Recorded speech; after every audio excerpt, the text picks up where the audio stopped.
أعوذ بالله من الشيطان الرجيم بسم الله الرحمن الرحيم إن الحمد لله نحمده ونستعينه ونستغفره ونعوذ بالله من شرور أنفسنا ومن سيئات أعمالنا من يهده الله فلا مضل له ومن يضلل فلا هادي له وأشهد أن لا إله إلا الله وأشهد أن محمدا رسول الله وصلى الله عليه وعلى آله وأصحابه ومن تبع بإحسان إلى يوم الدين. Alhamdulillah, nous remercions Allah subhanahu wa ta'ala qui nous a comptés parmi les vivants. Nous le remercions pour nous avoir comblé de beaucoup de bienfaits, dont le plus grand des bienfaits, c'est d'avoir fait de nous des musulmans. Nous prions sa paix, sa bénédiction sur le sceau du prophète Mohammed, sallallahu alayhi wa sallam, sur tous les membres de sa famille, ses illustres compagnons, et sur tous ceux qui font un effort d'emboîter ses pas jusqu'au jour dernier. Le serment d'aujourd'hui a porté Waladi, Waladi, ça veut dire mon enfant, mon enfant. Nous connaissons bel et bien l'importance de l'enfant. Le prophète sallallahu alayhi wa sallam, il nous a recommandé de nous marier.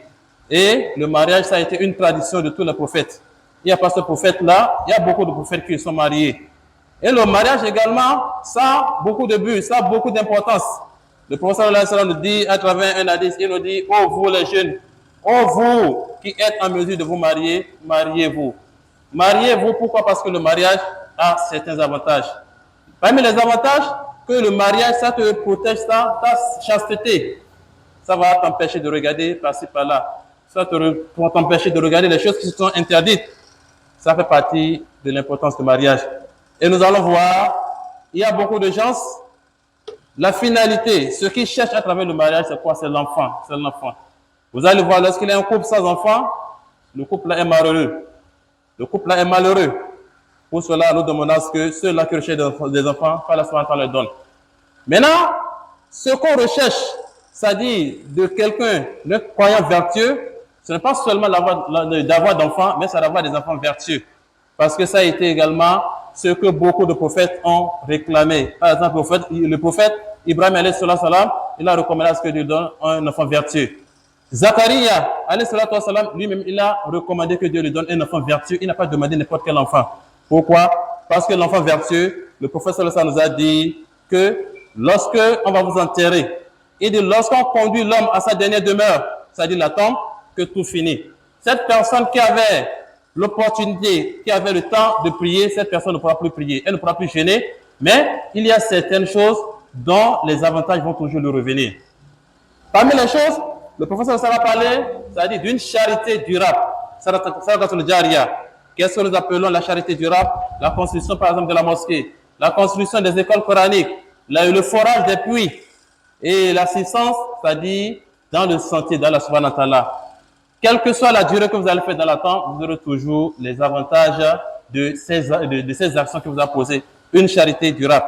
Après la charité durable, vous avez parlé d'une science utile. Dieu vous a donné une science, le savoir. Lorsque nous parlons du savoir, il ne s'agit pas seulement des savoirs religieux, pas seulement le Coran, pas seulement les hadiths, pas seulement le tawhid, pas seulement le fiqh. Même lorsqu'il s'agit d'une connaissance de la vie et que vous utilisez cela au service d'Allah subhanahu wa ta'ala. Il y a le savoir en mécanique, la science de mécanique, en informatique. Dieu vous a donné cette science-là et vous avez utilisé cela dans le sentier d'Allah subhanahu wa ta'ala. Vous avez enseigné des gens, quelle que soit la durée que vous allez faire dans la tombe, c'est les récompenses, les mérites vont toujours vous revenir. Et la dernière chose dont le professeur a parlé, il a parlé d'un enfant vertueux. Un enfant vertueux qui va chaque fois prier pour vous. Maintenant, lorsque nous parlons d'un enfant vertueux, il ne s'agit pas d'un enfant intellectuel, mais c'est un enfant qui a été enseigné selon les normes de la religion. Un enfant qui a été éduqué selon les normes de la religion. Chaque fois que cet enfant va prier pour toi, Allah subhanahu wa ta'ala, il va t'envoyer, c'est-à-dire les récompenses de cette prière-là dans la tombe. Si l'enfant prie pour toi, si l'enfant te fait des charités, ça va te revenir dans la tombe. Donc chacun d'entre nous, nous devons faire l'effort, c'est-à-dire d'avoir une attention là à l'éducation de nos enfants. À l'éducation de nos enfants. Et nous savons, le père, il est le berger de la famille. Le professeur nous dit que chacun d'entre nous est berger. C'est comme ça que chacun d'entre nous sera questionné sur comment il a géré son troupeau. Le père de famille, tu es berger. On va te demander comment est-ce que tu as géré ta famille. Comment est-ce que tu as géré tes enfants. Comment est-ce que tu les as gérés. On va te demander cela si vraiment tu as échoué, c'est-à-dire dans leur éducation, que Dieu nous en préserve. Et Allah subhanahu wa ta'ala nous a expliqué cela à travers un verset en disant Ya ayyuhallazina amanu qu anfusakum wa ahlikum nara. Dieu dit, oh vous qui avez cru, protégez-vous. Protégez vos enfants, protégez vos femmes du feu de l'enfer. Parce que le feu là, ce qui fera brûler ce feu, c'est quoi? C'est les montagnes, c'est les pierres, c'est les mécréants. Donc on ne veut pas que ton enfant, soit ta femme, serve de combustible à ce feu-là. Et qu'allons-nous faire pour pouvoir les protéger du feu de l'enfer? Comment allons-nous faire pour les protéger du feu de l'enfer? Nous avons certains savants qui nous ont expliqué cela. Certains savants nous ont dit que ce que nous allons faire, c'est quoi? C'est de les éduquer. Faisons l'effort de les éduquer. Le parent qui a négligé, c'est-à-dire l'éducation de son enfant, il a fait du mal. Il a fait du mal à cet enfant. L'enfant sera un vice. Il sera, c'est-à-dire un problème pour la société. Il sera un problème pour la société. Et le serment nous dit, beaucoup d'enfants qui sont récalcitrants, la faute c'est aux parents. Les enfants récalcitrants, la faute c'est qui? C'est les parents. Le père et la mère, et celui-là qui va le plus endosser la responsabilité, c'est le père. C'est le père. Parce que le professeur nous dit à travers un hadith que tout enfant naît musulman. Tout enfant naît musulman, il naît avec la connaissance de Dieu. Mais ce sont les parents qui font de lui soit un chrétien. Ce sont les parents qui font de lui soit un juif. Soit ce sont les parents qui font de lui soit un adorateur du feu. Nous allons voir les enfants qui sont récalcitrants aujourd'hui. Ceux-là qui ne respectent pas. Ceux-là qui se donnent, c'est-à-dire à la toxicomanie, qui se donnent à c'est-à-dire de tout ce qui est mauvais. Nous allons voir l'enfant le jour il venait. Par exemple, un enfant qui fume. Est-ce que lorsque le jour l'enfant naissait, est-ce qu'il est venu avec la cigarette à la main? Est-ce qu'il est venu avec la boisson à la main? Toi, parent, comment est-ce que tu t'es arrangé pour que ton enfant, c'est-à-dire déraille? Nous allons voir que la responsabilité, c'est un combo parent. C'est pour cela qu'Allah nous a dit, oh, vous qui avez cru, protégez-vous, protégez vos enfants, protégez vos femmes du feu de l'enfer. Et comme nous l'avons dit, chacun d'entre nous est berger. Allah va te demander comment est-ce que tu as géré les enfants. Est-ce que tu les as donné cette éducation-là qu'il faut?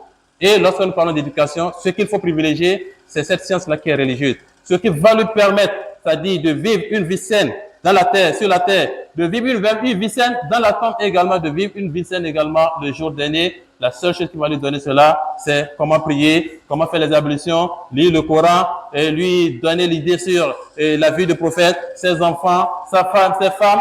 C'est la seule chose qui peut nous sauver le jour dernier, qu'Allah subhanahu wa ta'ala qui nous pardonne. Et chacun d'entre nous, comme nous l'avons dit, nous sommes bergers. Allah subhanahu wa ta'ala va nous demander comment est-ce que nous avons géré ces enfants. Et chers frères et sœurs en islam, parmi les bases de cette éducation, on nous demande, c'est-à-dire d'enseigner aux enfants, de leur mettre la grandeur d'Allah subhanahu wa ta'ala dans le cœur. Dans leur cœur. Il faut leur mettre la grandeur d'Allah subhanahu wa ta'ala dans le cœur.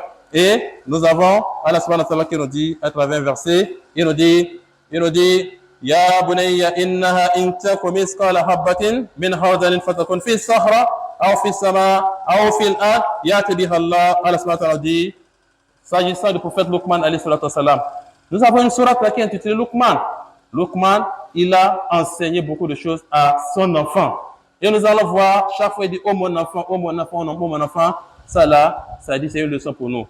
Faisons l'effort de voir, d'apprendre ce que Luqman a enseigné à ses enfants. Et on nous demande, nous-mêmes également, de le faire pour nos enfants.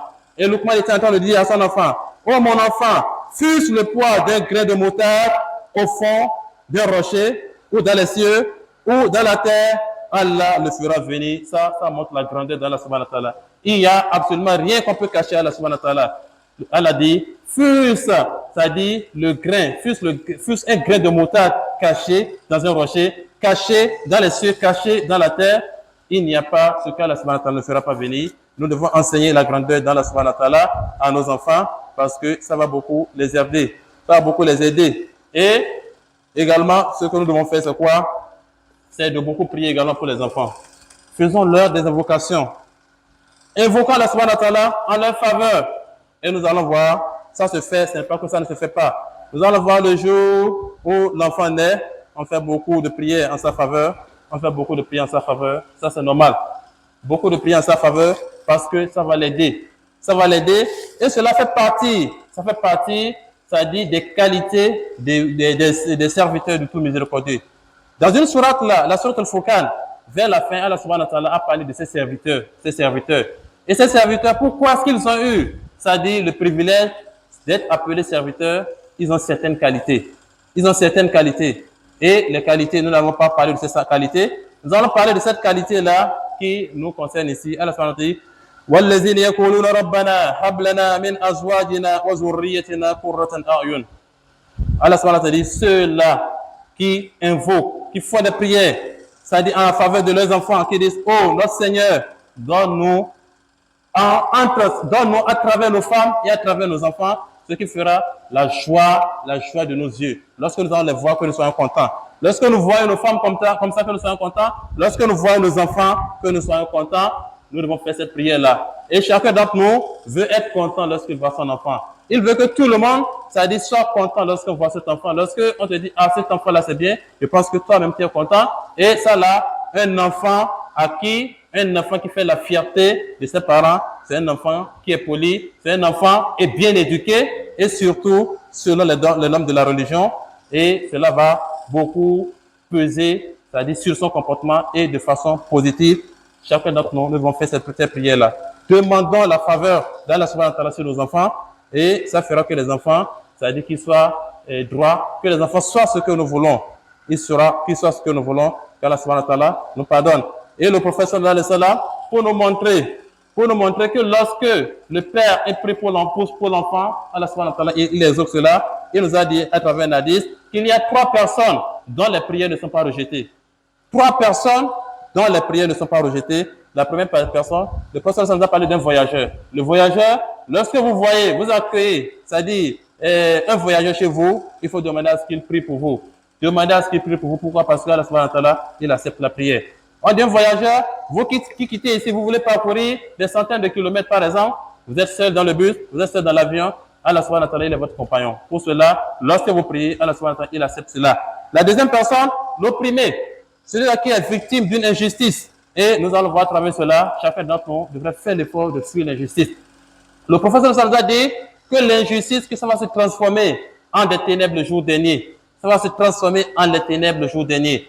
Lorsque vous êtes, c'est-à-dire le plus pieux de la cité, de la ville, et que vous faites preuve d'injustice sur quelqu'un, et que cette personne invoque Allah subhanahu wa ta'ala contre vous, Allah subhanahu wa ta'ala, il jure que lui va accepter cela. Il jure que lui fera justice, quel que soit le temps que cela prendra. Donc nous devons faire l'effort de fuir cela, parce que l'opprimé, celui-là qui est victime d'une injustice, lorsqu'il prie Allah subhanahu wa ta'ala, il va accepter cela. Il va accepter cela. Ça peut être quelqu'un qui adore le vaudou, ça peut être un chrétien, ça peut être un céleste. Lorsque toi tu dis que tu es un musulman, tu es un croyant, et que tu es injuste envers lui, s'il prie Allah subhanahu wa ta'ala, il va accepter. La troisième personne, il y a le père. La prière que le papa fait, c'est-à-dire en la faveur de son enfant, Allah subhanahu wa ta'ala, il accepte cela. Nous allons voir que dans ce hadith, on n'a pas parlé de la maman. Et chacun d'entre nous, nous savons que la maman, elle vaut plus que le père. C'est pas quelque chose que nous devons démontrer. Parce que, il y a un jour, quelqu'un qui vient vers le prophète, sallallahu alayhi wa sallam, il dit, parmi tous les membres de sa famille, à qui devrait-il avoir, c'est-à-dire un amour, une affection particulière? Le prophète sallallahu alayhi wa sallam, lui a dit d'abord, ta maman. Il a reposé la question. Le prophète a également dit, sallallahu alayhi wa sallam, ta mère. Il a reposé la question. Le prophète sallallahu alayhi wa sallam a dit, ta mère 3 fois. Et la 4e fois, le prophète sallallahu alayhi wa sallam dit, ton père. Nous allons voir qu'il y a 3 choix qui ont été faits pour la mère, tandis qu'il y a un seul qui a été fait pour le père. Donc la prière du père, elle est encore plus rapide, soit plus efficace que celle du père. Et voilà, comme nous l'avons dit, faisons l'effort, ça dit de prier pour nos enfants, parce que ça va beaucoup impacter sur eux et de façon positive. Et nous allons voir également ceux-là qui font également des prières contre leurs enfants. Nous savons que ça agit. Nous sommes maudits les enfants. Et c'est quelque chose que nous devons éviter.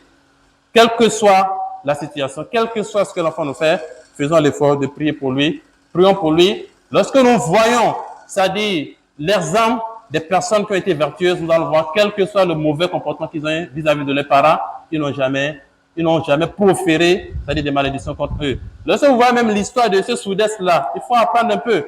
Nous allons voir, il était dans une situation où il s'est mal comporté. Au lieu que la maman l'insulte, la maman l'a tapé et la maman a prié pour lui. Que Dieu fasse que tu sois le meilleur. Que Dieu fasse que tu sois l'imam même de la Mecque. Dieu fasse que tu sois l'imam de la mosquée centrale. Mais voilà, cette prière-là, elle agit sur lui. Et voilà, aujourd'hui, Soudès, il n'y a pas, c'est-à-dire là où vous allez entrer sans entendre sa lecture. Voilà l'importance de la prière. Et également, les enfants, ils jouissent de l'assistance divine. Allah subhanahu wa ta'ala, il les assiste si nous faisons l'effort d'avoir un comportement, d'avoir une qualité lorsque nous sommes quelqu'un, c'est-à-dire qui est vertueux, lorsque vous êtes vertueux, lorsque vous faites l'effort de suivre les recommandations d'Allah subhanahu wa ta'ala, Allah subhanahu wa ta'ala, il prend la promesse, il se porte garant, c'est-à-dire de veiller sur vos enfants même après vous. Nous allons voir aujourd'hui, nous nous inquiétons beaucoup, c'est-à-dire sur le cas de nos enfants. Regardez ce que nous vivons, on se dit, ah, nos enfants, ce serait comment? C'est normal. Mais un bon croyant ne devrait pas avoir ces inquiétudes. Et le professeur sallallahu alayhi wa sallam, à travers un hadith, il nous dit que nous ferons que regretter le passé. C'est un hadith qui est authentique. Nous allons chaque fois regretter le passé. Nous allons chaque fois dire que hier c'est mieux qu'aujourd'hui. Et nous savons que c'est ce que nous vivons aujourd'hui. C'est ce que nous vivons aujourd'hui. Nous allons dire qu'hier c'est mieux. L'autre régime c'est mieux. C'est ce que nous disons chaque fois. Et c'est la parole du professeur sallallahu alayhi wa sallam. Il a dit que nous serons en train de vivre cela jusqu'à ce que nous rencontrons notre Seigneur. Donc cela, ça nous fait peur. Si demain, nous allons dire qu'aujourd'hui c'est mieux également, ça veut dire que qu'Allah subhanahu wa ta'ala qui nous assiste. Nos enfants, c'est vrai, nous avons des inquiétudes pour eux, mais un bon croyant ne devrait pas avoir cela. Qu'est-ce qui va faire en ce cas, Allah subhanahu wa ta'ala, il garantisse, c'est-à-dire il accorde cette assistance-là divine, accorde cette assistance-là aux enfants. C'est notre droiture. Faisons l'effort d'être droit dans la société. Faisons l'effort de respecter les prescriptions d'Allah subhanahu wa ta'ala. Et Allah subhanahu wa ta'ala nous a donné, c'est-à-dire cet exemple, dans une sourate al-Kahf. Et nous savons bel et bien que cette sourate-là retrace certaines histoires. Et cette histoire-là qui est remarquable là, c'est celle-là de Moussa alayhi salatu wassalam et de Khidr. Nous savons bel et bien que dans leur parcours, ils sont venus devant un village. Et les habitants du village les ont interdit l'hospitalité. Ils ont refusé de leur donner de l'eau à boire. Ils ont refusé de les accueillir.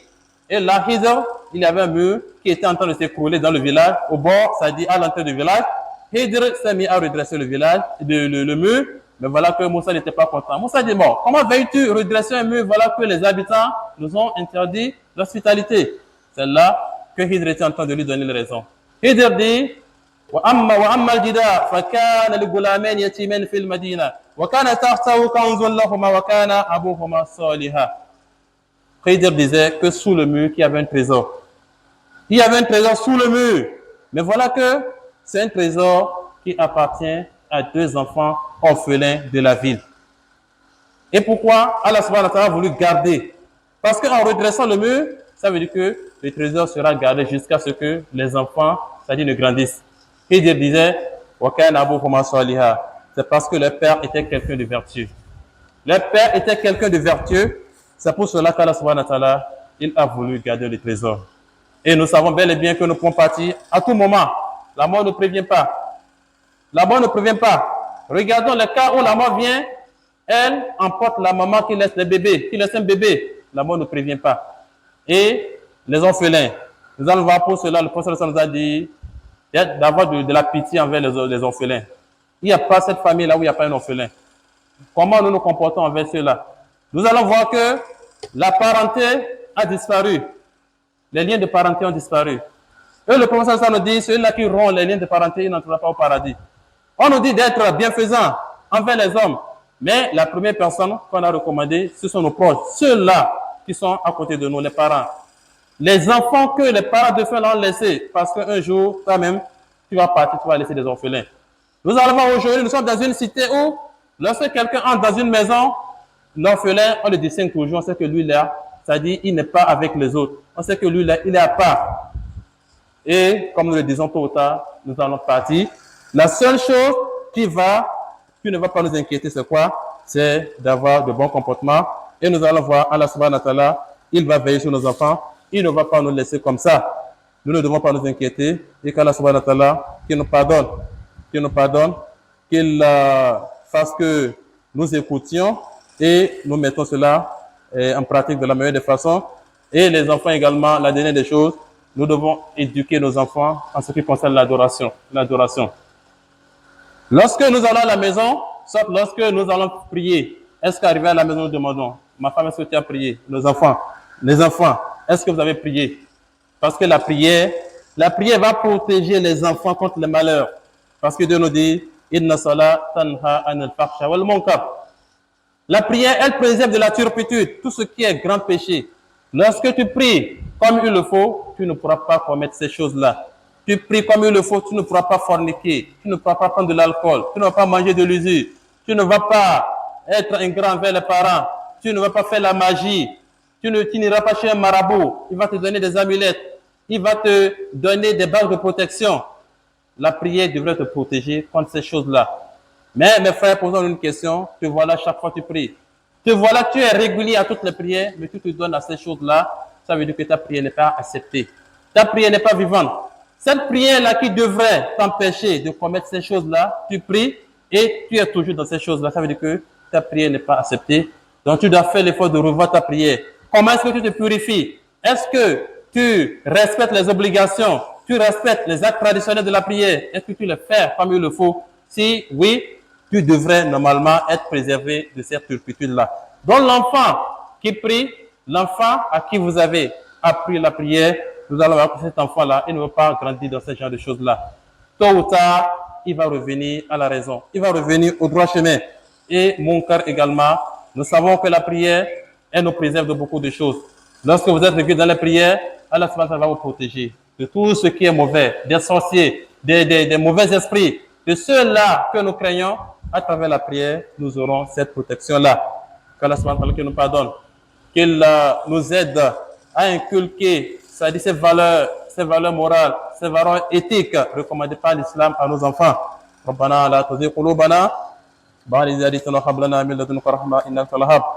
ربنا إنك جامع الناس ليوم لا ريب فيه إن الله لا يخلف الميعاد. اللهم لا تدع لنا ذنبا إلا غفرته ولا هما إلا فرجته ولا دينا إلا قضيته ولا كربا إلا نفسته ولا مريضا إلا شفيته ولا ميتا إلا رحمته ولا ميتا إلا رحمته ولا حاجة من حوائج الدنيا والآخرة إلا قضيتها يا أرحم الراحمين. Qu'Allah subhanahu wa ta'ala nous pardonne, qu'il nous allège la situation. Nous savons ce que tout un chacun d'entre nous est en train de vivre et faisons l'effort, c'est-à-dire de multiplier les invocations. Plaçons également notre confiance en Allah subhanahu wa ta'ala et faisons l'effort de beaucoup faire l'istighfar parce que tout ce que nous vivons comme malheur, c'est ce que nous-mêmes nous avons, c'est-à-dire ce sont les résultats de nos propres mains. C'est ce que nous-mêmes nous avons posé. Tout ce qui se passe comme guerre, comme famine, comme pauvreté et la fermeture de la frontière, nous allons voir, c'est une punition que nous sommes en train de subir. Pour cela, qu'il ait pitié de nous. اللهم صل على محمد وعلى ال محمد كما صليت على ابراهيم وعلى ال ابراهيم وبارك على محمد وعلى ال محمد كما باركت على ابراهيم وعلى ال ابراهيم في العالمين انك حميد مجيد. سبحان ربك رب العزه عما يصفون وسلام على المرسلين والحمد لله رب العالمين.